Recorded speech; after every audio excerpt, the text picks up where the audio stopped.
invitarme a la Casa de San Lorenzo. También estamos y podemos estar cerca. A ver. ¿Quieres audio? Video. Bueno, Sí. yo no sé si ustedes que me están oyendo han leído el libro. No todos. No todos. Bueno, yo en realidad no me dicen su experiencia pastoral y espiritual.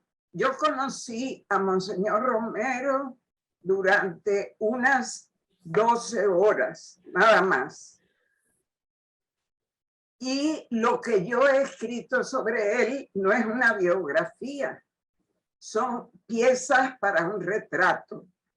Yo no tuve hijos de carne, pero sí tengo hijos de papel. Los libros que uno escribe son hijos, algunos más difícil el parto que en otros, algunos más queridos o más esperados. Yo pensé que iba a tener que defender a Monseñor Romero después de las pocas horas que yo lo encontré en Madrid. La historia es esta. Soy periodista, llevaba 5 años en la revista Vida Nueva de Madrid, una revista que daba crónicas de la Iglesia en América Latina. Yo inicié ahí en 1974 y en 1970 a ver, se me olvidan las fechas. Cuando mataron a Rutilio Grande, díganme. 74, 12 de abril de 1974. Entonces, 12 de marzo. 12 de marzo del 74, ¿verdad? Sí. En ese momento yo no sabía nada de El Salvador, pero que hubieran asesinado a un sacerdote en El Salvador fue el primero. Fue una gran noticia. Yo estaba en Madrid, no sabía mucho de El Salvador, y estaba en El Salvador uno de los jesuitas que después sería asesinado en el 79. No, perdón, en el 80. Se me olvidan las fechas. Bueno, aprendí de El Salvador a través de él. Y a partir de ese momento, El Salvador era un tema semanal que yo cubría con prioridad.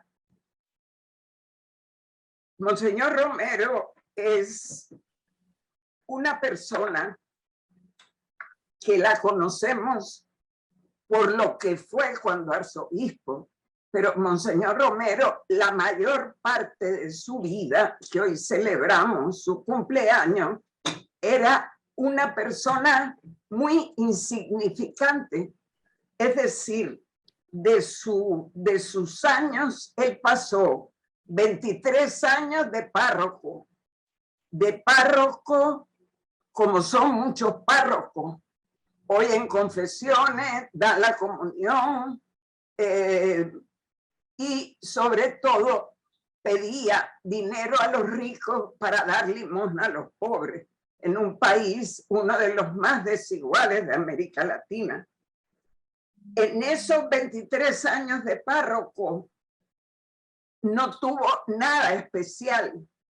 Después pasó 7 años de obispo auxiliar de San Salvador. Y en aquel tiempo era un inquisidor, un pequeño inquisidor que atacaba, perseguía, criticaba, censuraba todo lo que era la teología de la liberación y los acuerdos de Medellín. 7 años fue un pequeño inquisidor. Cuando lo nombraron obispo de Santiago de María, es cuando él de alguna manera empieza empieza a cambiar, pero con mucho miedo, una persona muy tímida. Es en 1978, cuando él llega al arzobispado de San Salvador, cuando inicia, diríamos, el Monseñor Romero que conocemos, apenas 3 años. Es decir, en eso igual que Jesús, vida pública, 3 años. El Monseñor que conocemos es 3 años nada más, porque todo lo demás es proceso, pero no es diríamos, el que celebramos, el que conocemos, el que nos parece tan importante. Incluso Monseñor Romero no era un hombre de la teología de la liberación, y por esas paradojas de la historia, él va a pasar a la historia grande de América Latina como representante de la teología de la liberación.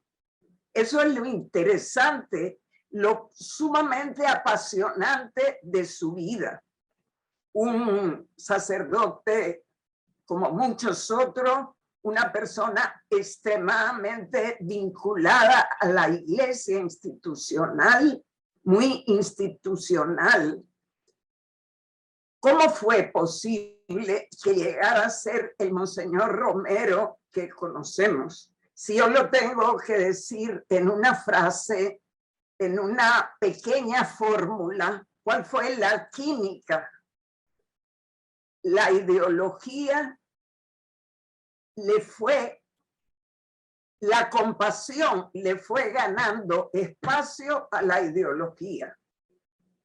Su ideología eclesiástica, institucional, su ideología forjada dentro de una iglesia bastante conservadora, como son las de Centroamérica, empezó a ser reducida por la compasión y por la realidad.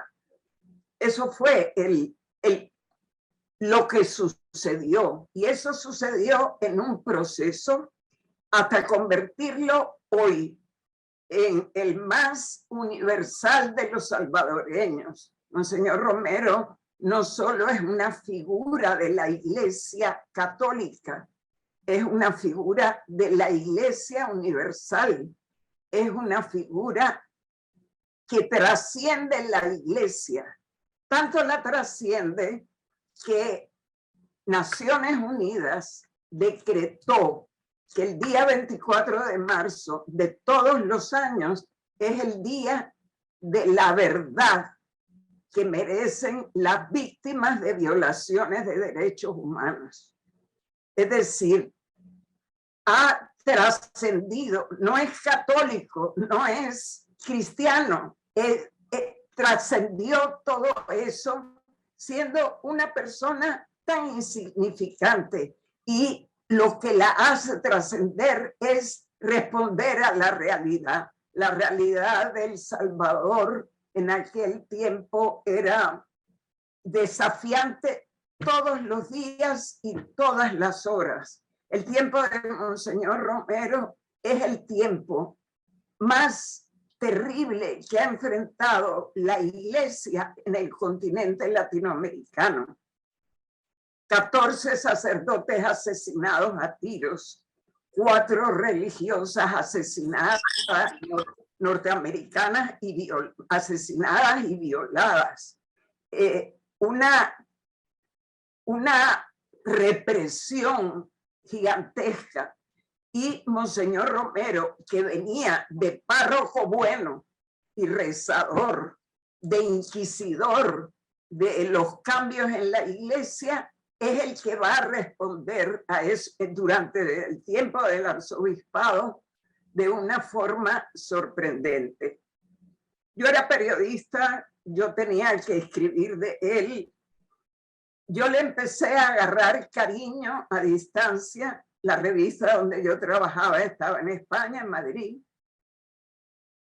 Se convirtió, vamos a decir, en esa rosa que tenía El Principito, que era su favorita.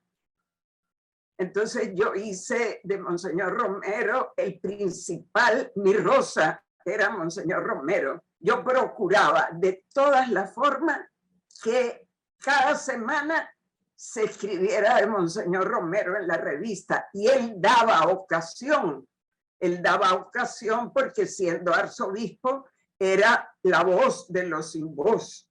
Ustedes tienen una radio, ¿verdad?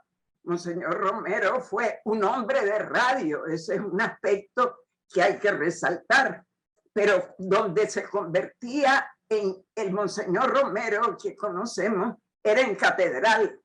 Cuando él hablaba a la gente que se reunía en catedral, se transformaba aquel hombre bajito, tímido e incluso cobarde. Se transformaba ante la multitud que llenaba catedral cuando llegaba a escucharlo. Y yo escribía todas las semanas sobre él, era mi rosa. En 1979, él ya llevaba año y medio como arzobispo de San Salvador. Se celebró en México la Conferencia de Obispos de Puebla. La Conferencia de Obispos de Puebla fue relativamente importante, no tan importante como había sido la de Medellín en 1968, y Monseñor Romero fue allí. A mí, como periodista, me pidieron del diario El País, que surgió en España en ese tiempo, que escribiera algo sobre la Iglesia de América Latina reunida toda en México. Era el primer viaje del Papa Juan Pablo II a América Latina, y Monseñor Romero estaba allí. No le tocaba, pero se medio coló o lo colaron. Y yo aproveché que me pedían ese trabajo en El País para escribir sobre la iglesia en El Salvador, que estaba ya, creo que era el cuarto o el quinto sacerdote que asesinaban. Entonces, el texto que yo escribí en El País era sobre El Salvador, era sobre Monseñor Romero. Me lo pagaron muy bien. Nunca de las cosas que yo he escrito me las han pagado tan bien como esa. Era un diario de tirada nacional. Y entonces yo le mandé el dinero a Monseñor Romero porque pensé que él era el protagonista de la crónica, y yo pues le mandé una carta diciéndole lo importante que era lo que estaba sucediendo en El Salvador, lo terrible que era la situación, cómo él estaba respondiendo. Y le mandé todo lo que me pagaron, se lo mandé a él con un amigo que viajaba. Bueno, yo no sabía entonces que ese gesto mío él iba a responder. Me respondió con una carta que conservo, que cuando caí presa en El Salvador pensé que me la iban a quitar y me la devolvieron. Y Monseñor Romero me decía que agradecía, que había llorado de emoción. Entonces yo dije, este es un amor compartido, ¿verdad? Tenemos un amor compartido. Eso fue en enero del 79. En mayo de ese año, Monseñor Romero viajó al Vaticano y viajó por Madrid. Estuvo en el Vaticano y de regreso a El Salvador volvió a pasar por Madrid. Y sucedió algo que realmente es lo que les puedo contar, porque como dijeron que yo trabajaba pastoralmente con él y lo conocí. No, yo lo conocí 12 horas de un día de mayo de 1979. Volvía del Vaticano, pasaba por Madrid encontró un sacerdote al cual él conocía y le preguntó si me conocía a mí. Una coincidencia, ¿verdad? Hay quien dice que las coincidencias son las formas que tiene Dios de permanecer anónimo, ¿verdad? Entonces, fue una coincidencia y aquel sacerdote me conocía, me llamó a mi casa, me dijo, está Monseñor Romero en Madrid y te quiere conocer. Entonces yo dije, esto es lo máximo que me podía pasar a mí en la vida. Y realmente soy hija de ese momento. Yo fui a verlo pensando que iba a ver a mi héroe de las crónicas de toda la semana, al obispo más importante para mí en América Latina. Y fui a verlo sin grabadora, sin un lapicero, sin un cuaderno. Yo iba a verlo porque él me quería saludar. Bueno, primero le dije que le traía saludos de mi mamá, entonces él me dijo, salúdela de mi parte. Y le quiero contar las mujeres del Salvador. Qué valientes son. Y empezó a contarme algunas anécdotas. Pero enseguida me dijo, siéntese y ayúdeme a entender por qué el Santo Padre me ha tratado así en el Vaticano. Me quedé espantada porque no sabía lo que le había pasado. Soy testigo de eso y la única, porque Monseñor Romero nunca lo contó en El Salvador a nadie. Años después lo pude comprobar. Y eso que él vivió en El Salvador muestra un momento de la historia de América Latina donde la ideología del Vaticano trajo como consecuencia muertes, sangre y demasiado dolor al continente latinoamericano. Monseñor Romero me dijo que cuando él le dijeron que podía viajar al Vaticano, él hizo la entrevista, la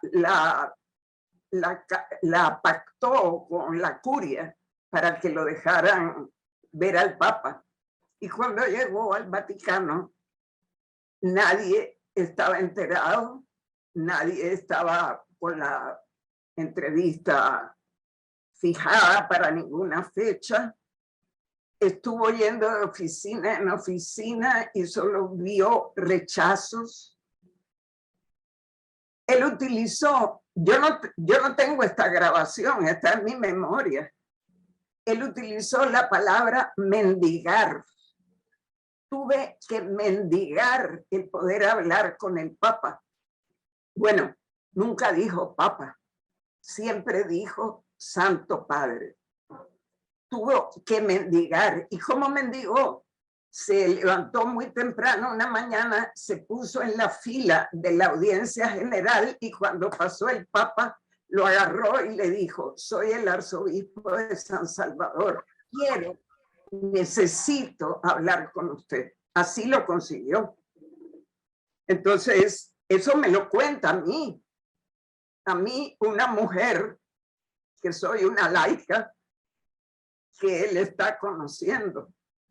Entonces, yo estaba un poco sorprendida. Bueno, ¿y qué le pasó, monseñor? ¿Cómo fue? Dice, mire, llevaba yo un montón de documentación de la persecución que hay en El Salvador contra mí. Habían panfletos en El Salvador contra Monseñor Romero, acusándolo de comunista, acusándolo de terrorista, diciendo que estaba endemoniado. Había una persecución contra él y contra los sacerdotes y contra las religiosas y contra el conjunto, diríamos, de la iglesia de San Salvador especialmente. Y Monseñor lo había reunido todos los papeles en una caja.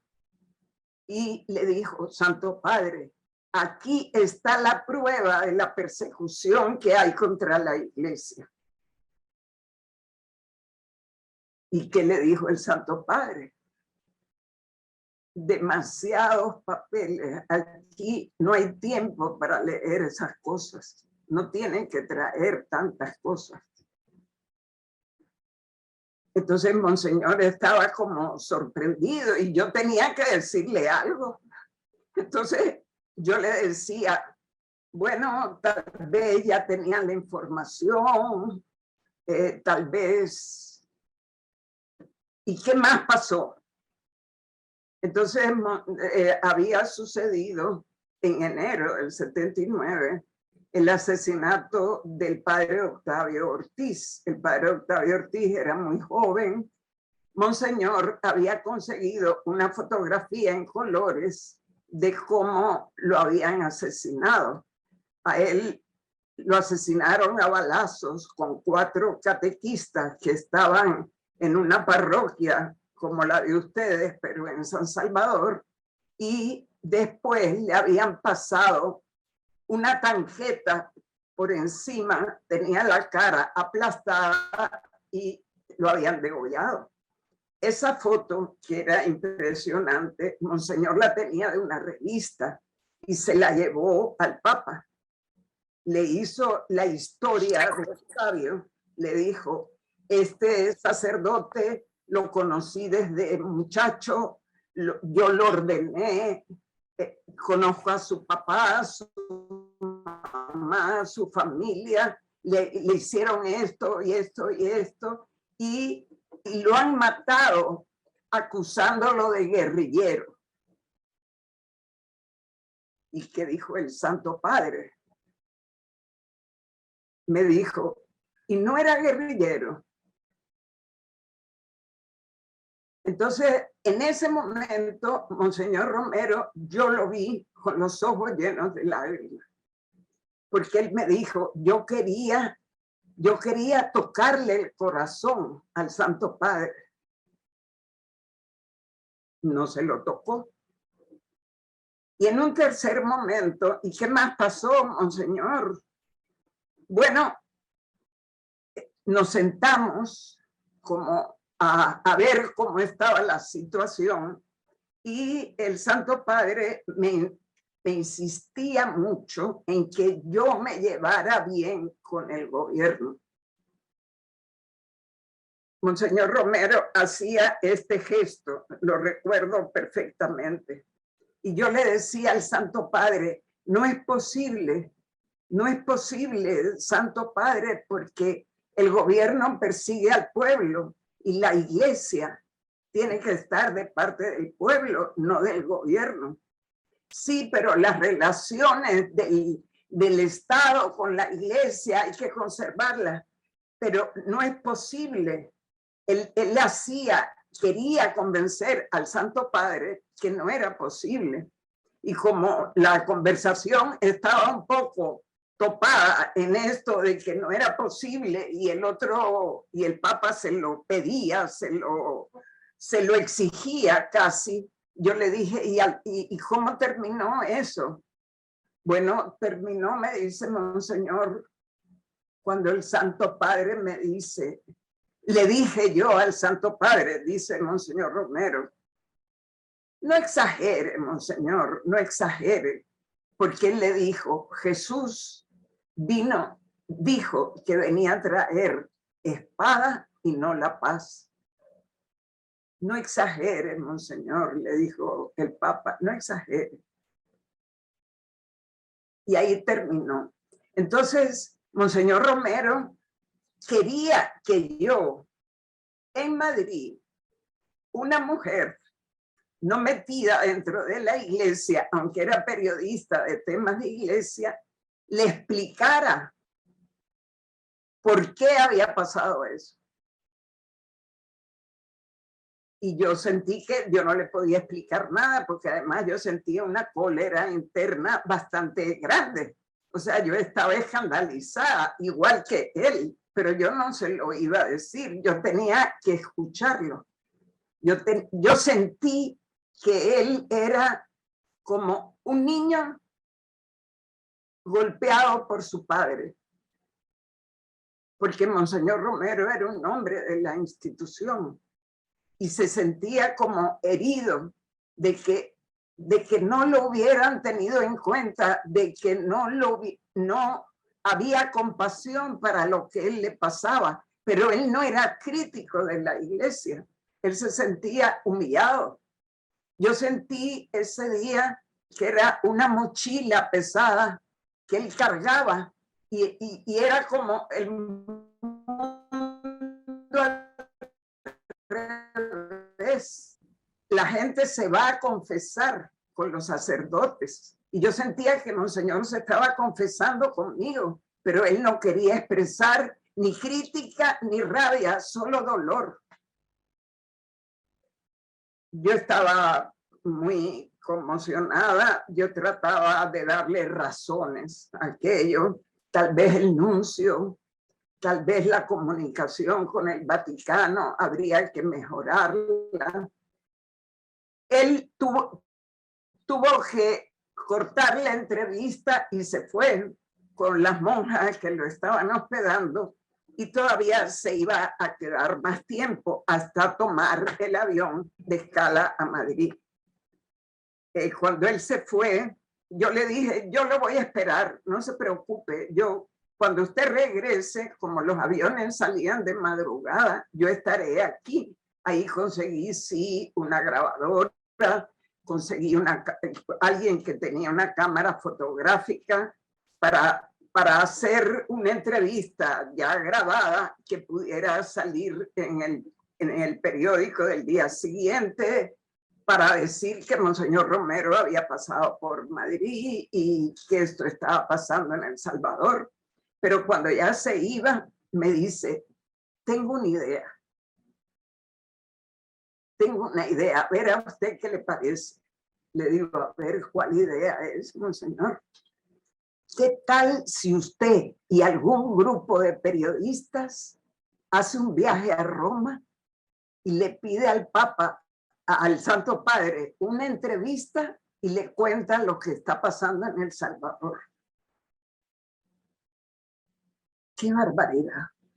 El arzobispo de San Salvador necesita que una periodista y otros periodistas vayamos a decir lo que a él no le han hecho caso. Yo le dije que sí. Evidentemente nunca fui a Roma porque era inútil esto.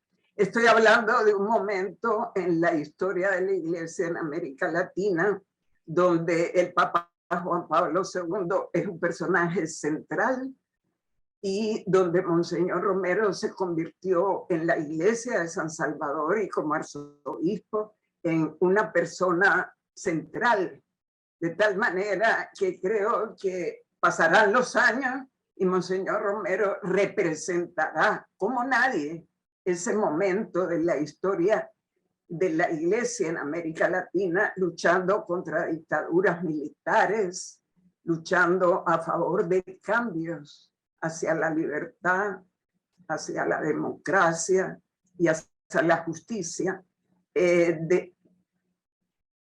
pues, de una forma que hoy en día nos suena ya el pasado.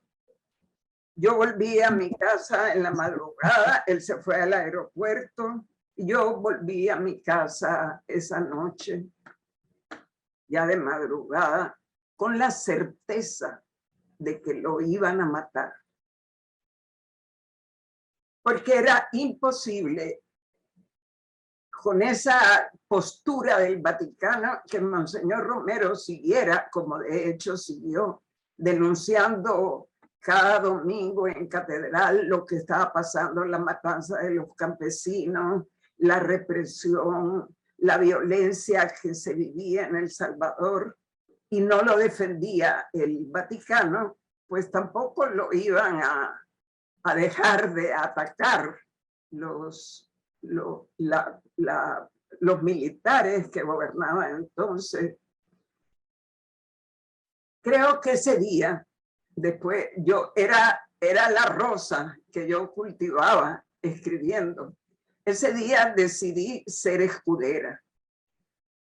Lo iba a defender, pero a nadie le podía contar esto. Yo no conté esto hasta que Monseñor Romero lo mataron unos meses después, porque yo estaba segura que no lo iban a creer. En 1980, marzo, es decir, esto que cuento es mayo del 79, en marzo, el 24 de marzo de 1980, lo mataron. Una semana antes, 10 días antes, en una homilía, le había pedido al presidente Carter, entonces presidente de los Estados Unidos, que no enviara más ayuda militar a El Salvador, con una contundencia y una firmeza enorme. Creo que ahí ya se firmó su sentencia de muerte. A Monseñor Romero lo mataron en marzo del 80. Algunos de ustedes conocen un tal Jesús. Nosotros, José Ignacio y yo, mi hermano y yo, estábamos grabando un tal Jesús cuando lo mataron en marzo del año 80. El día que lo enterraban era Domingo de Ramos en San Salvador. Fue una matanza terrible, mataron 40 personas a tiros desde los balcones que rodean la catedral. En fin, eso es historia. El libro, ¿verdad? Yo vine a Nicaragua, a vivir a Nicaragua en febrero del año 81, pero muy pronto quise ir a El Salvador. Cuando llegué a El Salvador en agosto del 81, estaba muy reciente el asesinato de Monseñor Romero, y con cualquier persona con la que yo me encontrara de cualquier clase social tenía algo que contar sobre Monseñor Romero, en San Salvador sobre todo. Ahí nació en mi mente, nació el libro. Si el libro es un hijo de papel, ahí quedé embarazada. Fue un embarazo de elefante, porque eso era agosto del 81 y el libro no salió hasta enero del 93. Entonces, un embarazo de elefante, por decir el embarazo más largo de toda la fauna animal mamífera, ¿verdad? Yo quise hacer un retrato de él, pero un retrato de él humano. Los santos siempre nos lo presentan de una manera un poco odiosa, distante, perfecta, sagrados. No, yo quise saber cómo era de niño, saber cómo fue de párroco, que realmente era tremendamente conservador. Lo quise también de inquisidor, muchas anécdotas hay de él de inquisidor, y quise de alguna manera hacer el proceso por el cual él cambió. ¿Y cuál fue el cambio? Dos cambios hay en la historia de Monseñor Romero que son realmente notables y extraños. Casi nadie cambia a los 60 años. Más bien se solidifican sus estilos de vida, sus pensamientos. Los viejos no cambian, ya no cambian. Genio y figura hasta la sepultura. Monseñor Romero rompió esa ley de vida, cambió de viejo. Es decir, viejo no son la gente de 60 años, pero él moriría 3 años después, es decir, cambió al final de su vida. pero lo más importante, cambió una ley de la historia. Mientras más poder le dan a la gente, más se aleja, más se aferra a ese poder, menos se arriesga, menos quiere perder el poder. Y Monseñor Romero, cuando tuvo el máximo poder de la iglesia en El Salvador, es decir, el arzobispado, cambió totalmente. ¿Cuál fue el cambio? Cambió. La compasión le fue ganando espacio a la ideología. Y no se explica su historia sin el contexto que le tocó vivir. Los 3 años de él como arzobispo de San Salvador fueron realmente increíbles. Lo contamos hoy, el contexto que acompañó su arzobispado y su consecuencia, siendo una persona con miedo y con ningún ánimo de martirio. Mientras más se arriesgó, la última anécdota que yo tengo de él vivo es el afán que tenía por tener más tiempo de vida. Nunca le he tenido tanto amor a la vida como en esos últimos momentos en que él sabía que en cualquier momento lo podían matar. Entonces, ya he hablado bastante, no sé qué cosas quieren ustedes preguntar, no sé si les he presentado al personaje o les he hecho una ensalada ahí un poco, no sé si desconocida, indigesta, porque he tratado de resumir y además José Ignacio me dijo, cuenta la anécdota de tu encuentro con él. 12 horas lo oí, lo sentí, lo viví y son los momentos que de alguna manera los tengo presentes con mucha frecuencia y han marcado mi vida.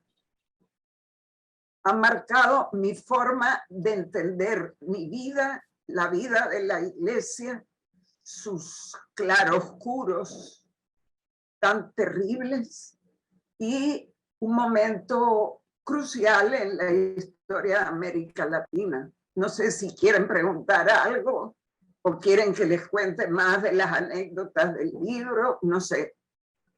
Muchas gracias, María López Vigil. Gracias por esta reseña tan puntual. Sí, normalmente después de estas charlas tenemos un espacio para preguntas, comentarios. Entonces, al igual que en las sesiones anteriores, aquella de ustedes que quiera participar, que quiera compartir, que quiera hacer una pregunta a María López Vigil, por favor, simplemente prenda su micrófono y adelante. Estamos aquí para eso. Si no me preguntan nada, yo les sigo hablando. Puedo hablar de Monseñor Romero mucho tiempo.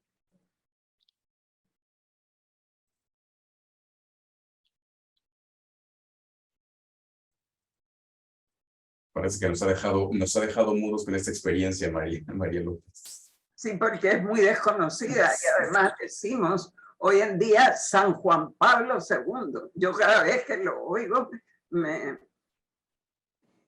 Claro, pero mire, Carmen Rosa tiene una pregunta. Adelante, Carmen, por favor.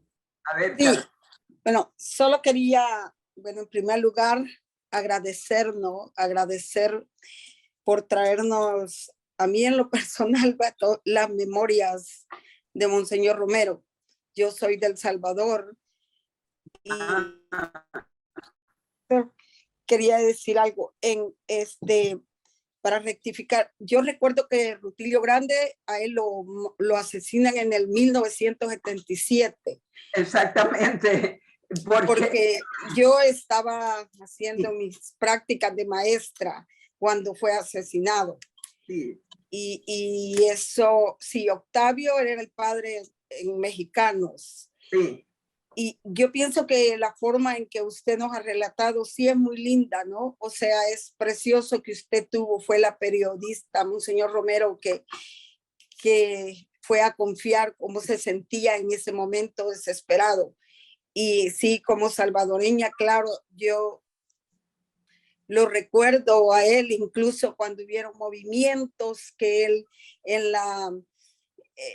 llegaba a la izquierda en algunos momentos, los movimientos se tomaron la iglesia, la catedral, y él no le importaba, él se arriesgaba, él abría hasta las puertas de la catedral, a veces o sea, la misma izquierda se enojaba con él cuando él denunciaba porque él no era de una izquierda, de una derecha. Él era el hombre, el sacerdote auténtico, era el hombre que realmente estaba con el pueblo, con el dolor, cada día denunciaba las muertes de todos. Y realmente le agradezco mucho. Y quiero leer el libro, Retrato, que no lo he leído. Lo quiero leer, me imagino que está en internet, el libro está en internet, usted lo puede leer en internet y bueno, a lo mejor si nos hubiéramos conocido en aquel tiempo, pues usted hubiera puesto una pieza, porque mucha gente, yo decía, me costó eliminar piezas para poder hacer un libro, no una enciclopedia, ¿verdad? Entonces, sí. Toda persona tenía alguna cosa que contar de Monseñor Romero. Usted, Carmen, vivía entonces en El Salvador. Sí, vivía en El Salvador. Pues no nos encontramos, y entonces por eso no aparece en el libro, pero tal vez hubiera aparecido. Usted. No, es mucha la gente que tiene testimonios maravillosos. Mi hermano trabajó con Monseñor Romero, con el periódico de orientación, trabajó muy cerca con él. O sea, pero son muchos testimonios de mucho dolor que caminaron con Monseñor Romero. Y tenía un gran sentido del humor, porque él hacía chistes. Sí. Él hacía chistes y se recogen. Fíjense, por ejemplo, esta anécdota que para mí, y como autora del libro, es la que más me costó recoger, pero una de las que más me impresiona. A mí me contaron que había un sacerdote en Nicaragua que había estado en El Salvador un tiempo y que tenía una historia muy importante, interesante sobre Monseñor Romero, que a ver si me la contaba a mí. Yo lo llamé, no me contestaba, no me quería recibir, era un poco rígido. Y lo fui a ver por fin. Y empezó a decirme cosas de Monseñor Romero, pero no eran, yo sentí que no era eso lo importante, hasta que por fin me dice, vean lo que hizo un día. Monseñor Romero era una persona a la que acusaban de loco, de que estaba loco. De comunista. Comunista, pero una persona loca, ¿verdad? Sí. Entonces, él empezó a dudar, y eso indica una persona muy inteligente. Empezó a dudar de si él estaba en sus cabales, ¿verdad? ¿Qué hizo? Se fue con saco, corbata y pantalón, vestido de hombre, no de cura, a México, a un psiquiatra. A visitar a un psiquiatra con la pregunta, soy empresario en El Salvador. Manejo una empresa muy grande y muy poderosa, que tiene muchos recursos y mucha gente a mi cargo. Él estaba hablando de la iglesia, pero él se presentó como empresario al psiquiatra. Claro. Y alguna gente está diciendo que las cosas que yo digo o las cosas que decido son de un loco. Yo quiero que usted me examine. Así le dijo al psiquiatra. Y pasó 3 días en la consulta del psiquiatra, sometido a una gran cantidad de test, de preguntas y de pruebas. El empresario dijo otro nombre, naturalmente. Entonces, cuando ya terminó la consulta de 3 días, le dijo el psiquiatra, mire, váyase tranquilo a su empresa, usted está bien, usted es una persona sensata, usted no tiene ningún rasgo de persona loca, pero sí, pues, rebaje la angustia, ¿verdad? La ansiedad que tiene. Ahí platicaron. Entonces, Monseñor Romero le dijo, pues, ¿cuánto tengo que pagarle por esta consulta? Me dijo, nada, y lo que me pueda pagar, yo quiero más bien que usted le lleve al arzobispo de San Salvador un dinero de mi parte para ello. Entonces, Monseñor Romero se quedó helado porque él le tenía que llevar al arzobispo de San Salvador. Y entonces dudaba, ¿verdad? ¿Qué hago? Y al final tuvo que reconocer que él era el arzobispo de San Salvador. A mí me pareció cuando me contaron esto que era una persona genial en el sentido de que dudaba de sí mismo. No era tan seguro como son los sacerdotes, sean de derecha o sean de izquierda, como diciendo lo que yo hago es lo que es conveniente. Eso pasó. Son anécdotas de ese tipo, son anécdotas muy sorprendentes. Recuerdo porque tengo mucha gente sin nombre y tengo mucha gente cambiado el nombre, ¿verdad? Pero pregunté a muchos campesinos, a gente de los cantones, y siempre también una que recuerdo es de una campesina. ¿Qué es lo que usted más recuerda de Monseñor Romero? Y me dijo que cuando vino aquí a mi lugar, me dijo, ¿usted qué opina, doña Pancha? Pues a mí nadie nunca me había pedido opinión, me dijo. Es ese tipo de anécdotas. Yo los invito a leer el libro porque creo que es el camino para conocer al mero Romero, que ese era el título que yo quise ponerle al libro y no me dejaron. El mero Romero, es decir, el hombre Romero, no el San Romero, que suena lejano, ¿verdad? El mero Romero. Pero María, tenemos una participación. Aquí tiene Julieta la mano levantada. Julieta desde México. Adelante, Julieta, por favor. Sí, buenas tardes a todos. Yo quiero preguntarle a María si usted piensa que hubiera cambiado en algo si Monseñor Romero hubiera pedido apoyo a otros obispos de la teología de la liberación en lugar de haber ido al Vaticano a hablar con el Papa. Bueno, él no fue al Vaticano a hablar con el Papa por gusto, es decir, era una oportunidad de hacer conocer al jefe de la iglesia la situación del Salvador. Le pagaron el pasaje y fue allá. Quiero decirte que él le tenía miedo a los obispos de la teología de la liberación. Por ejemplo, en aquel tiempo estaba Monseñor Méndez Arceo, algunos más mayores pueden recordarlo, el obispo de Cuernavaca en México. Y yo entrevisté a Monseñor Méndez Arceo para el libro y me dijo que Monseñor Romero lo evitaba a él. Tenía miedo porque Monseñor Romero no era de la teología de la liberación. O sea, yo he entrado en su cuarto en El Salvador, donde está su hamaca, su silla mecedora, su radio, su máquina de escribir y su pequeña biblioteca. No hay en esa biblioteca ni un solo libro de autores de la teología de la liberación. Esa es una de las paradojas.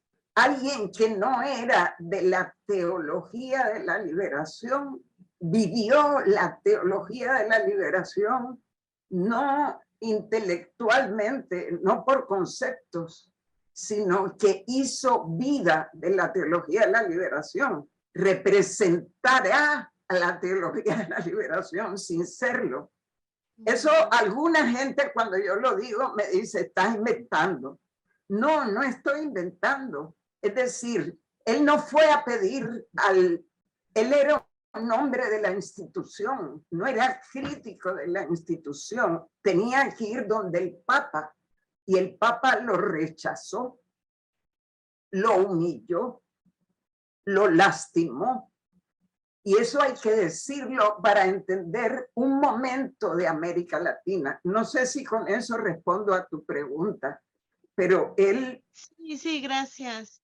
Lo que pasa es que, bueno, en América Latina había en varios lugares teólogos de la liberación. Tal vez si hubiera recurrido a ellos, hubiera cambiado las cosas, lo hubieran apoyado, no sé, algo hubiera pasado que no hubiera llegado a lo que pasó con su muerte. No, no, porque lo hubiera matado igualmente. La situación de El Salvador, como les digo, bueno, no es comparable a la de otros países, pero era un tiempo, era peor, pero era un tiempo donde las dictaduras militares de América Latina eran terriblemente opuestas a todo lo que significaba cambio, ¿verdad? Y la teología de la liberación significaba cambio. Es un momento también de la historia que nos parece lejano, pero existió, lo vivimos. Era un momento en que el informe Rockefeller de Estados Unidos, del Departamento de Estado de Estados Unidos, escribió, eso está en la historia, que si se cumplen los presupuestos de la teología de la liberación de América Latina, los intereses de Estados Unidos están en peligro. Eso hoy en día nos suena lejano, extraño, pero eso sucedió hace apenas 40 años, no es tanto. El mundo ha ido muy rápido y ha cambiado muy rápido. Él no iba pidiendo ayuda para él iba como obispo con el Papa, que es como diríamos el jefe de todos los obispos desde el punto de vista jerárquico, a presentar el problema de su iglesia. Si hubiera ido con los teólogos de la liberación, le hubieran dado un abrazo, pero eso no lo hubiera librado de que lo asesinaran, ¿no? El problema era un problema en toda Centroamérica y especialmente en el gobierno militar de El Salvador. María, Monseñor Astudillo tiene una pregunta en este momento. Adelante, Monseñor, por favor. Gracias, Adrián. He estado escuchando detenidamente y me doy cuenta que incluso en el libro Pieza de Retrato usted relata las experiencias de todas las personas que conocieron a Romero, las piezas de los retratos. Y lo que acaba de contarnos, me parece que usted describió otro sermón de la montaña y siento que nos puso a Monseñor Romero en un espacio del Getsemaní cuando le visitó a usted. Sí. En un momento de angustia. Y en mi experiencia personal, en mis más de 20 viajes que he hecho a El Salvador, cuando los compañeros allá me piden qué es lo que quiere primero, yo les pido que me lleven a la tumba. Y allá me da una alegría porque yo voy, me siento, converso con él y lloro. Siento el dolor de él en el pueblo salvadoreño y latinoamericano. Pero después de que usted nos contó, yo tengo una pregunta para usted. Cuando él le contó con todas esas lágrimas cuando llegó del Vaticano, ese rechazo, ¿cómo se sintió usted? ¿Qué tipo de experiencia usted vivió, se filtró en su espiritualidad, en sus sentimientos? Yo me sentí desconcertada me sentí responsable de darle ánimo. Traté de quitarle angustia, haciéndole ver que eso podía ser un malentendido. Me dio lástima, me dio compasión, me dio indignación, pero yo no podía demostrársela, porque él decía Santo Padre, y yo no pensaba con ese respeto a Juan Pablo II. Yo no le tenía ese respeto en ese momento. No me pareció que por tener un cargo podía actuar así.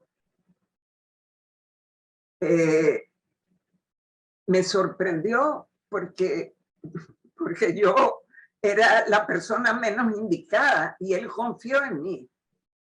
Después de aquella primera carta, yo tengo otras 3 cartas de él, donde él me comentaba cosas de las que yo estaba escribiendo y hasta me regañó después. Yo sentí, después de que él se fue al aeropuerto, que lo iban a matar, y por lo tanto me entró o sea, eso que él me había contado era un secreto de confesión. Yo no se lo podía contar a nadie porque lo podía perjudicar a él. Me sentí responsable. Hasta el día de hoy, yo siempre lo he dicho, esa conversación, esa confianza que él puso en mí, esa humillación que él recibió, me abrió los ojos para muchas cosas, pero es el hilo de plata que me une todavía a la Iglesia Católica institucional en la que fui educada y en la que crecí. Él es el hilo de plata. Decirme iglesia para que yo pueda sentir como cercanía es a través de ese hilo de plata, porque Monseñor Romero fue un hombre de la iglesia. De la iglesia. Muchos representantes de la teología de la liberación criticaban a la iglesia, la desafiaban. Monseñor Romero, no, es una especie dentro, permítame la comparación, dentro de la fauna eclesiástica bastante única. Yo he sentido a partir de entonces responsabilidad.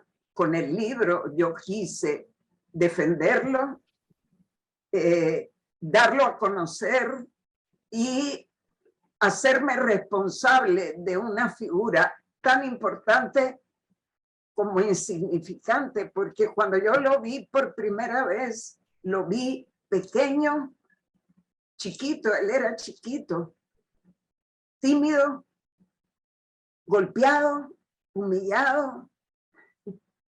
No sé cómo expresártelo, pero ha marcado mucho mi vida. Y hoy he podido hablar tal vez sin llorar.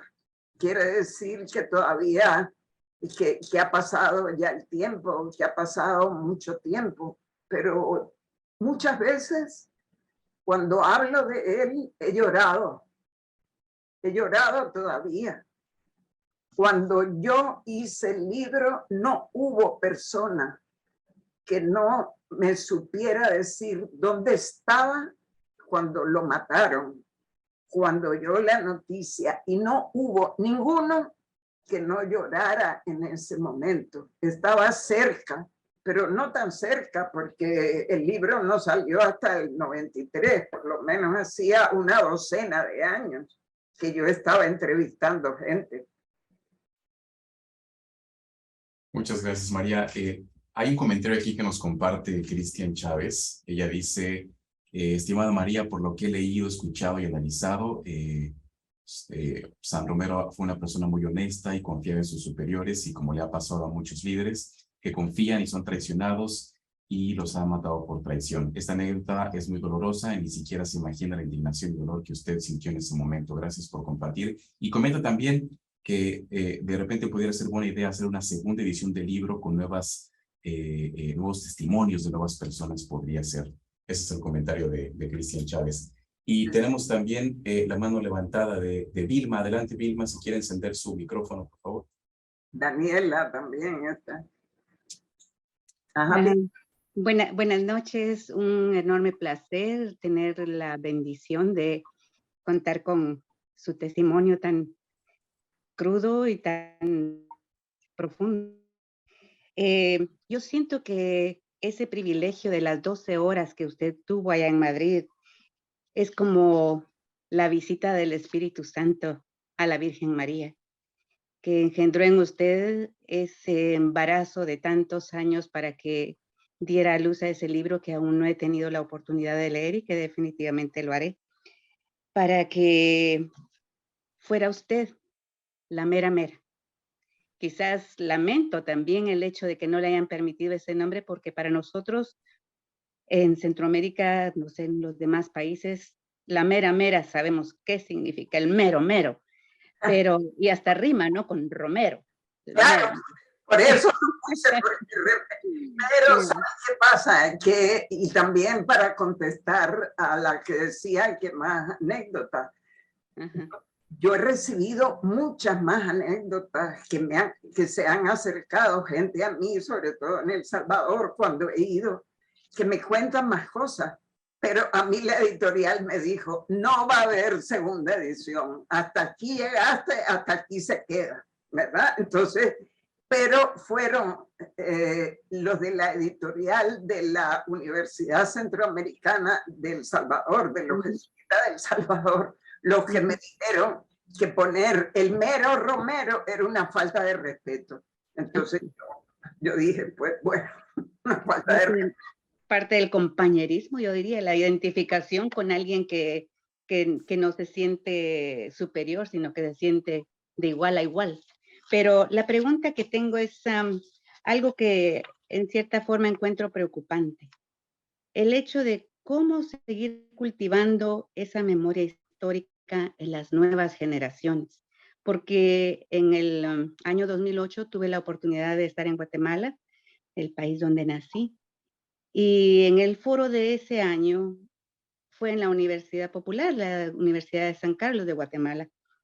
Y a pesar de que fueron cantidades enormes las de gente que concurrieron, muchos de los estudiantes que pasaban, que estaban yendo a sus clases en esos días, ni siquiera tenían idea de cuál era el evento que se estaba llevando a cabo ahí mismo en la universidad. Y obviamente el Foro Social América implica mucho de la memoria histórica de nuestros países y el apoyo europeo que muchos miembros y organizaciones prestan también a tantas situaciones de injusticia que se viven. Entonces, eso es lo que a mí me inquieta. ¿Cómo realmente poder llegar? Porque entiendo que nosotros de la cierta generación entendemos lo que ocurrió, aunque no hayamos tenido una experiencia similar, pero hemos conocido personas que las han vivido y que han sido obviamente cicatrices muy profundas que nunca se van a curar. Entonces quizás se alivian por terapia, el tiempo, otras nuevas experiencias, pero todo eso ha quedado ahí y sigue quedando todavía en las personas que vivieron todos esos momentos. Entonces, ¿cómo llegar a las nuevas generaciones? ¿Tiene usted alguna idea al respecto? ¿Hay algo que nos pueda sugerir? Aparte de leer, por supuesto, porque yo creo que esa sería una de las herramientas, ¿no? Uno de los instrumentos de trabajo ahí para poderlo utilizar, pero hoy día nuestras nuevas generaciones están enfocadas en otras cosas que lamentablemente les bloquean muchas partes de su ser para poder percibir o absorber un poquito de aquello. Y digo aquello porque es tanto. Gracias nuevamente. Yo hice el libro pensando también en las nuevas generaciones. La primera persona que leyó el libro, el original, ¿verdad? Pero todavía no estaba editado por la editorial, era una persona de la siguiente generación, una hija de alguien que trabajó con Monseñor Romero en su radio. Yo lo hice pensando en la nueva generación, sobre todo en Centroamérica, sobre todo en El Salvador. Yo he conocido, por ejemplo, este libro tiene como 11 o 12 ediciones en El Salvador. La portada, a ver si yo te la enseño, espérate.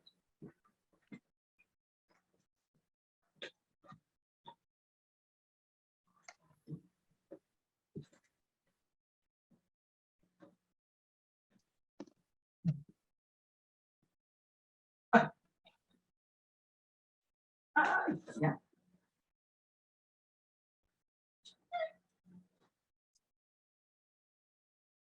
Mira, esta es, ha tenido 3 portadas diferentes. No sé si lo ven bien. ¿Lo ven bien? Sí, se ve. Esta es una obra que hizo un muchacho del año de los 25 años del asesinato de Monseñor Romero. Esto era una pintura que cubría toda la fachada de la Catedral de San Salvador. Él leyó el libro. Él nunca vivió en los tiempos de Monseñor Romero en El Salvador. Leyendo el libro, hizo esta pintura que está basada en una fotografía. Y yo incluso le puse un prólogo a esta edición para reconocer el trabajo de Josué Villalta. Yo siento que en El Salvador es más fácil, porque Monseñor Romero es un personaje que incluso en El Salvador, en el actual gobierno de Nayib Bukele, que es bastante controversial, por no decir, merece bastantes críticas, la casa presidencial donde él da sus conferencias tiene detrás a Monseñor Romero. El aeropuerto de San Salvador se llama Monseñor Óscar Arnulfo Romero. Es decir, en El Salvador es más fácil porque es el salvadoreño más universal que existe. Desde el punto de vista de la iglesia, de las nuevas generaciones en la iglesia, ha corrido mucha agua bajo esos puentes, son otras las personas, son otros los contextos. Entonces no hay ninguna fórmula para darla a conocer. La única que yo encontré es el libro. Yo he conocido a lo largo de todos los años en que este libro ha existido personas de otros países del Salvador que se acercaron a la figura de Monseñor Romero a través del libro.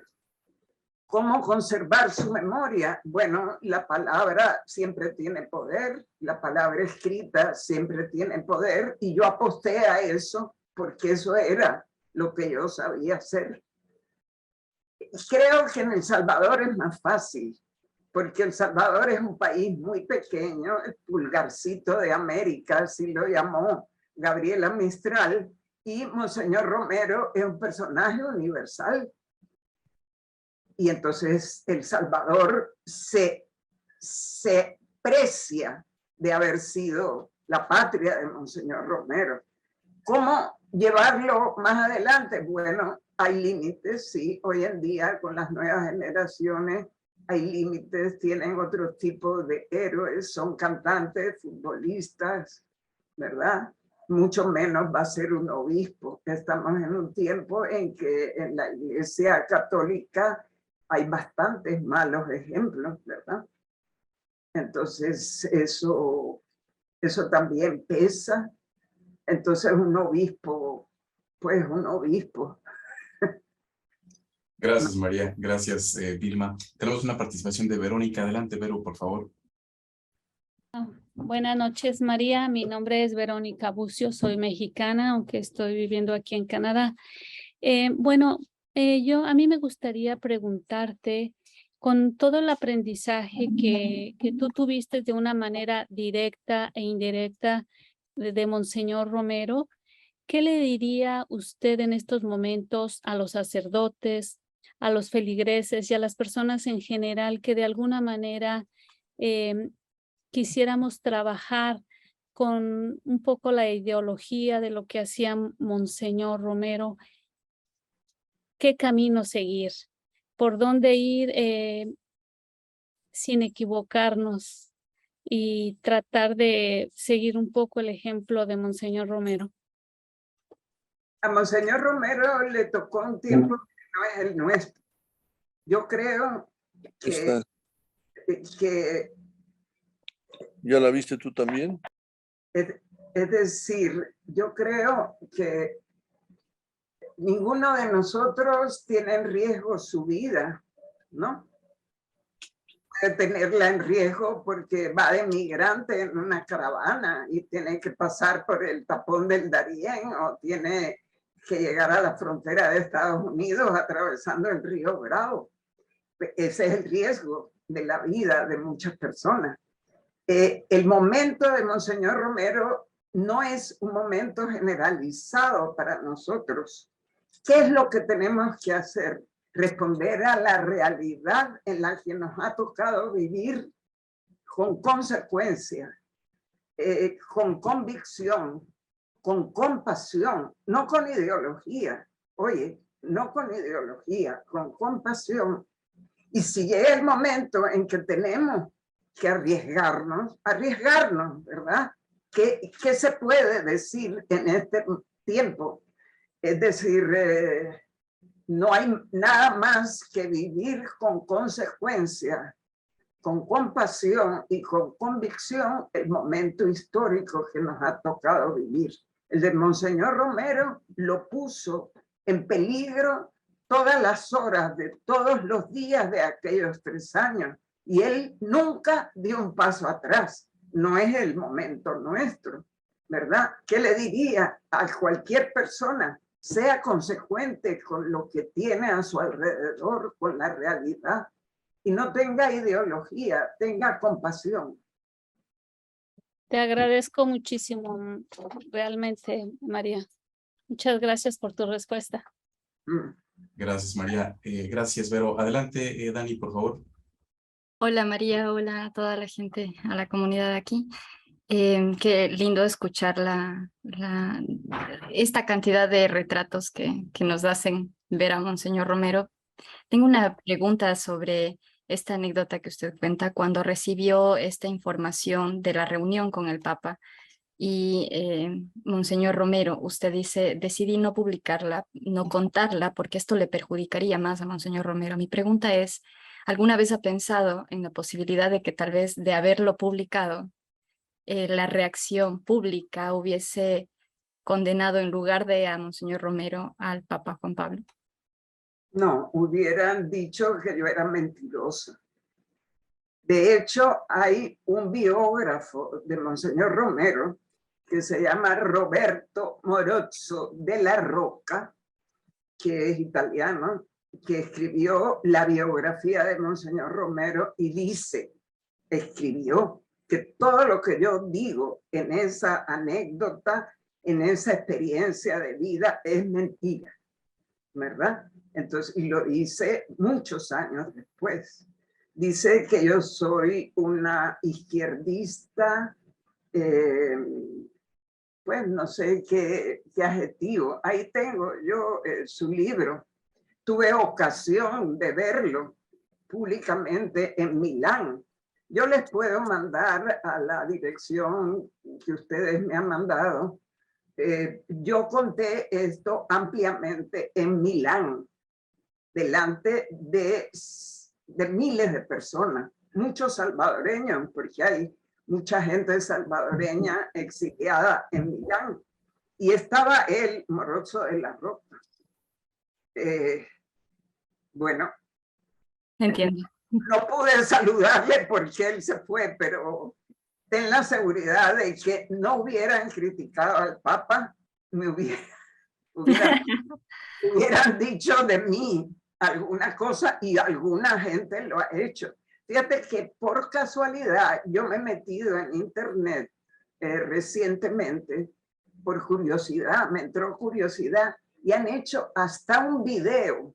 Hay un grupo católico que para desmentir esta anécdota han hecho un video dramatizado bien, relativamente bien, donde el Papa Juan Pablo II llora cuando dicen que mataron a Monseñor Romero y cuando lo recibe con cariño. Y yo digo, esto está hecho para salvar su imagen que falló en ese momento, ¿verdad?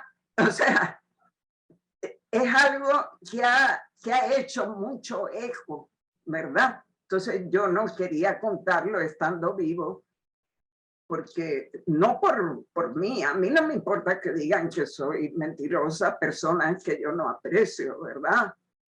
Palabras necias, oídos sordos, o sea, no me importa, pero yo pensé que lo iba a perjudicar a él. Una vez asesinado, pues sí, lo conté a un vaticanista, a un periodista vaticanista que tenía mucha influencia, que tenía mucha práctica en ese mundo cerrado que es el Vaticano, y él me creyó y eso ha corrido bastante, ¿sí? Un poder difícil el del Vaticano, un poder comunicacional difícil. Es milenario. Pues sí. Poderosísimo, económicamente, políticamente, es muy poderoso, un poder muy grande, muy viejo, y más diablo por viejo que por diablo. Muchas gracias, María. Gracias, Dani, por la pregunta. Vamos con Edgar Godoy y pasamos después con Mónica Bustamante. Adelante, Edgar. ¿Quién pregunta? Es el mismo problema de la vez pasada, Edgar. Tienen el micrófono prendido, pero no se escucha su voz. ¿Quién está preguntando? Yo iba a preguntar, Edgar, no se escucha. Sí se veo que el micro está prendido, pero no se escucha, Edgar. Si quiere mandarla por texto, aquí yo le hago la pregunta a María. Mónica, adelante, por favor, si quieres encender tu micrófono. Buenas noches, María. Tiene una pregunta, si le dan oportunidad, ¿no? Sí, ahorita van a mandarla por texto, María. Vamos a empezar con Mónica. Le prometemos, María, que le vamos a dar la oportunidad. Pero muchísimas gracias por esta tremenda energía, esta tremenda información. Usted hace que conozcamos un Romero más cercano, bien humano, bien lleno de defectos como nosotros, y que a pesar de eso tenemos el compromiso de trabajar por lo que tenemos que trabajar. Usted cumplió con su cometido al hacer el libro, al estar enseñándonos de esta manera. Y ya usted contestó muchas de las cosas que tenía, pero una pregunta chiquitica es, en cuanto al libro, ¿cree usted que haya tenido transformaciones en las diferentes ediciones o usted cree que se ha mantenido como usted lo hizo? Y las cosas que le cortaron, que no le dejaron o que estuvo muy grande, no sé, cuando lo editaron, ¿cuánto cree usted que sacaron? ¿Cuánto usted cree que ha cambiado? ¿Y por qué, si es que ha cambiado, ha sucedido eso?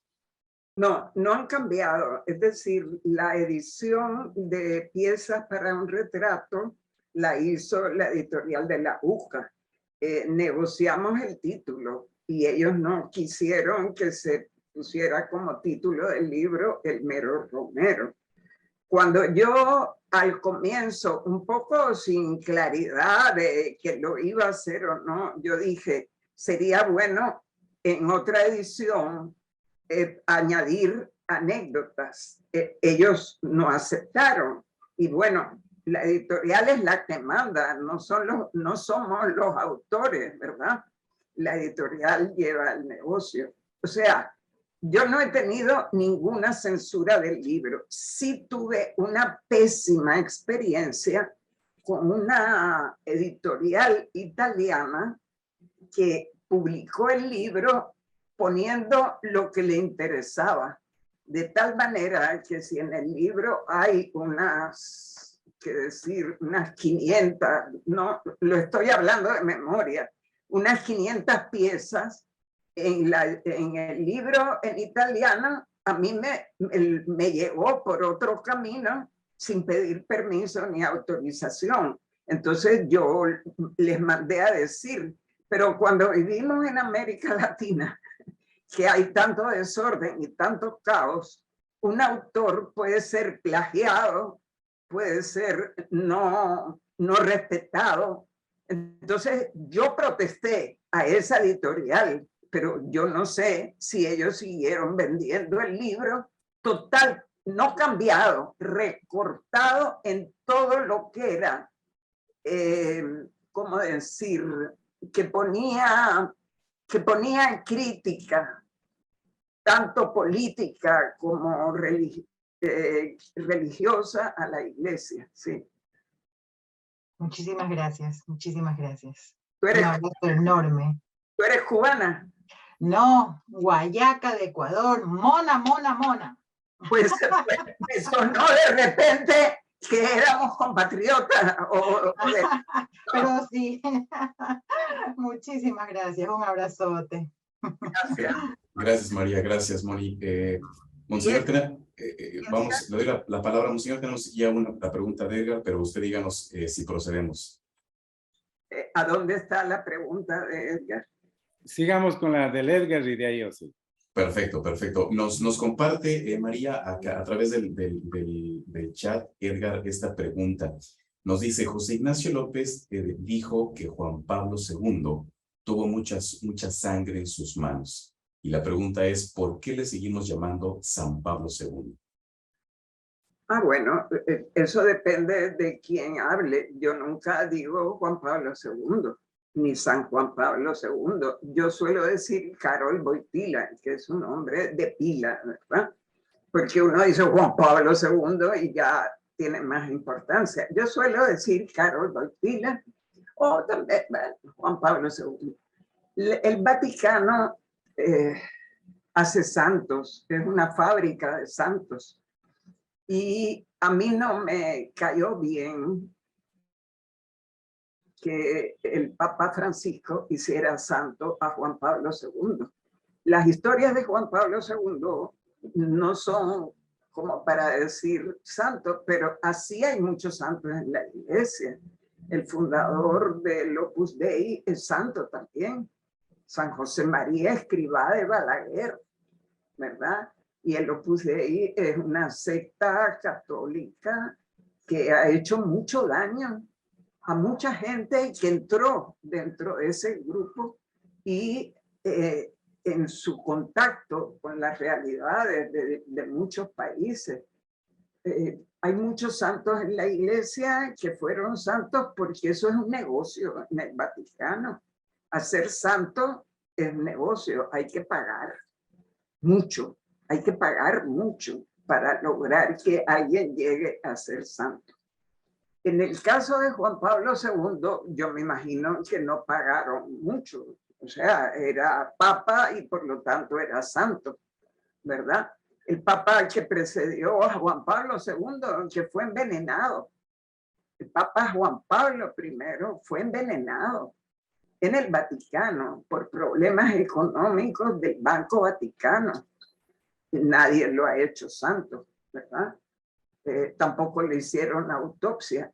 Es decir, el Vaticano es un mundo oscuro muchas veces y es un mundo, puede ser luminoso en algunas, ¿verdad?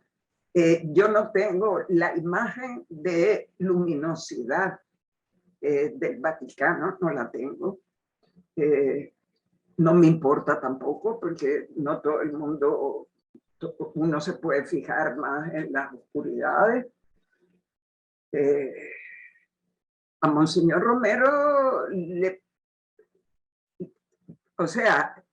Monseñor Romero fue llamado San Romero el día mismo que lo asesinaron por el obispo de Mato Grosso, Pedro Casaldáliga. Es ese poema que él hizo, San Romero de América, lo llamó a las horas de saber que lo habían matado, a las horas de saber que lo habían matado, el pueblo salvadoreño que lo quería, porque nunca olvidemos, Monseñor Romero fue y es tan amado como odiado en El Salvador, porque creó conflicto. O sea, no se puede vivir en un momento tan crítico como el suyo sin crear conflicto, ¿verdad? Entonces, Monseñor Romero sigue siendo muy amado en El Salvador y también muy odiado.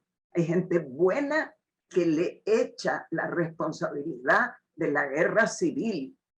A él lo matan en el 80 y en el 81 inició una guerra civil que duró 12 años y que causó miles de muertos. Y lo responsabilizan a él por sus denuncias, por lo que él se hizo al ponerse de parte de los que estaban siendo humillados, masacrados. Entonces, yo digo, no digamos San Juan Pablo II y por lo menos salimos de ese error cometido con Juan Pablo II. Yo estuve en San Salvador en la beatificación de Monseñor Romero. Sabes que para ser santo primero hay que ser beato, y tienes que tener milagros, ¿verdad? Yo estuve en la beatificación, fue un acto como de desagravio nacional, tantos años después. O sea, esto fue en 2000, ay, se me confunde, por ahí 2012 sería, 2013. O sea, muchos años después, a Monseñor Romero no querían hacerlo santo, porque era un comunista para algunas personas, porque el Vaticano tiene gran problema con la gente que es honesta. Tuvieron muchos años sin tocar el tema de Monseñor Romero, y fue Francisco, el Papa Francisco fue el que destrabó el proceso de canonización. Pero a mí no me gusta llamarlo tampoco San Romero, Monseñor. En El Salvador la gente le llama Monseñor. Es como diríamos, decir Monseñor es Monseñor Romero. No hay más. Muchas gracias, María. Adelante, Monseñor Astudillo, por favor. Así como José Ignacio nos tiene enamorados en la comunicación popular, hoy noche usted me ha dejado enamorado. Así. En el testimonio de Monseñor Romero. Y estoy pensando en el parto gigante de usted como elefante.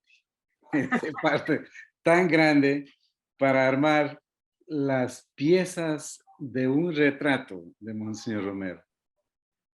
Y mi pregunta va para allá. Y ahora, ese retrato, ¿qué ha revolucionado? ¿Qué ha impactado en las piezas viejas de la iglesia institucional y en las piezas verdes, fértiles de un pueblo? ¿Cómo lo ve usted? Nunca se sabe. Es decir, si el libro, y yo lo pienso así, es un hijo de papel, uno lo pare, ¿verdad? Lo amamanta al comienzo, pero después camina solo y no sabemos a dónde llega. Esa es la magia del libro, es esa. La magia de un libro es que puede cambiar una vida y yo no me voy a enterar. Son cosas, el libro es las personas que yo he conocido, que han leído el libro, lo conocieron más a él. A mí me basta eso, pero yo no sé hasta dónde habrá caminado ese libro. No lo puedo saber. Tengo algunos ejemplos, conozco gente que ese libro lo leyó en una noche, entendió un montón de cosas. No sabemos, esa es la magia del libro. El libro es algo mágico, un libro es algo mágico. Y cuando se trata de un libro que cuenta algo, algunas ideas, piezas de una persona importante, mucha gente lo ha conocido a él a través del libro. A mí me basta esa alegría, pero nunca sabré qué pasó. ¿Qué pasó en la mente de la gente? No lo sé. Yo solo trabajo con palabras. Entonces, escritas, habladas, no sé a quién llegan, pero sé que las palabras tienen un poder enorme. La palabra escrita tiene un poder enorme. Y volviendo a lo que decía la compañera guatemalteca, uno de los problemas más serios que veo yo hoy en día en la juventud es que no leen. Y si no leen o solo leen cositas pequeñas que les ofrece el teléfono, memes, cositas, no es un libro, pues. El mundo se hace más pequeño. Con el libro se hace más grande. El libro es la forma de viajar. El libro es la forma de conocer, o como me decía una mujer salvadoreña de la cual quise hacer un libro y todavía no me atrevo, ¿verdad? Ella me decía, una mujer campesina salvadoreña, no para el libro de Monseñor Romero, María Chichilco, me decía, yo he nadado en todos los ríos de Europa. Yo estuve en la Revolución Francesa. Hablaba así. ¿Por qué? Porque había leído desde pequeña con una ansia enorme de conocer. Y cambió, es una mujer muy pobre, y me dijo que había cambiado un cerdo que le habían regalado para que lo criara y seguramente lo comiera en algún momento cuando era chiquita, y lo cambió por una enciclopedia, porque como pasaba leyendo y encontraba muchas palabras que ella no sabía, si la encontraba la palabra iba a la enciclopedia inmediatamente, y me dijo, y tenía 65 años cuando hablé con ella, sigo teniendo siempre la enciclopedia a mi lado, porque cada palabra que yo aprendo es otro mundo que entiendo. Eso es una cosa que hemos perdido hoy en día, creo, que no hay el amor por la lectura tan importante para crecer, para aprender, para dudar, para pensar con la propia cabeza. Muchas gracias, María. Pues ya estamos, me parece, llegando al final de esta charla, de esta plática. Monseñor, si quiere darle un mensaje final, también agradecerle a José Ignacio. Que lo haga José Ignacio a ver qué dice, porque él es crítico, él me puede criticar. No sé si ya se fue. Por aquí sigue, María. José. Tiene la palabra, José Ignacio. Todo muy bien. Con mis hermanos y allá en Madrid disfrutamos cuando María estaba escribiendo las piezas para un retrato. Las leímos una vez, 2 veces. José me ayudó mucho. Cortamos porque a María se le va la mano escribiendo. Entonces hubo que cortar. Pero el libro yo creo que es... lo mejor del libro es que son narraciones, no son discursos, son anécdotas. Y lo que necesitamos hoy día en la comunicación popular, Hernán y los compañeros y compañeras que escuchan, son narraciones. Jesús, que fue un cuentacuentero maravilloso, no hacía otra cosa más que anécdotas, narraciones, parábolas. Por eso el libro de María, de Piezas para un retrato, tiene larga vida por delante porque son narraciones. Sí, pero como es un poco... Como son las 9 ya yo no hablo más. Todo el entrevistado empezaba diciendo, era un hombre muy bueno, era un hombre muy generoso, fíjese que, y yo le decía, pero a ver, cuando lo conociste, ¿qué te dijo? Bueno, él siempre hablaba las cosas de Dios, entonces llegaba un momento en que costaba mucho que la gente lo pusiera en pie, en la tierra, polo a tierra, que me contara algo concreto, porque así se va haciendo la vida de una persona, ¿verdad? El retrato de una persona, anécdotas, narraciones. Bueno, José me ayudó mucho, porque era así, la torre, no había computadora, entonces era así, la torre de papeles hechos a máquina, todavía máquina mecánica, que yo boté, porque él me dijo que no servían esas anécdotas, que eran muy sosas, que no tenían gracia.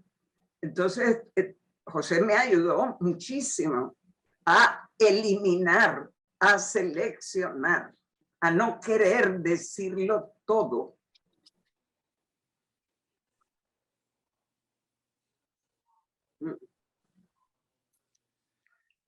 Gracias infinitamente de corazón, querida María, querido José. Ojalá podamos tenerlos algún día acá, presencialmente. Vamos a... Inviten, pues. Vamos a inventar, vamos a ver el momento coyuntural, como se dice comúnmente. Y de ahí sí, cambiamos un chancho con una enciclopedia. Y los traemos por acá, los traemos. Vamos a trabajar en ese camino, vamos a darle vueltas. Acá los pobres también nos imaginamos y de la importancia, pensamos, tenemos prisa en la importancia de nuestros hermanos y hermanas, porque en nuestras sandalias hay mucho polvo, hay mucha tierra y un polvo especial, como usted mencionaba, polvos de hilos de oro que están olvidados por nuestros gobiernos, por la iglesia. Y creo que entre los pobres podemos reconstruir nuevas piezas de un retrato con rostro migrante. Querida María, que Dios le pague infinitamente. No hay palabras para hacerle, que Dios le pague. Estimado Ignacio, que Dios te pague. Nosotros los pagaremos con nuestro compromiso, con nuestras luchas, siguiendo las huellas del Jesús histórico, de la María histórica, de los locos y de las locas, de el santo más fresco que tenemos, y yo personalmente creo que es uno de los santos más valiosos en nuestra historia, Óscar Arnulfo Romero, Monseñor Romero. Y también creo, como dije en la vez anterior, en la santidad de los que siguen luchando. Creo que el Vaticano no es el único el que tiene la patente para la santidad. Creo que es un error. La santidad se ve en la lucha indeclinable de las mujeres y de los hombres de buen corazón en la tierra. Y pueden ser santos judíos, pueden ser santos islamitas, budistas, ateos, negros, blancos, rojos, de todos los colores mestizos. La santidad está en esa voz preciosa de el Jesús histórico de todas las mujeres y hombres de buen corazón. Que Dios le pague. Regalémosle un aplauso grande a María en este momento. A ustedes, muchas gracias por la invitación. Y nos vemos pronto, María, y nos vemos pronto, José.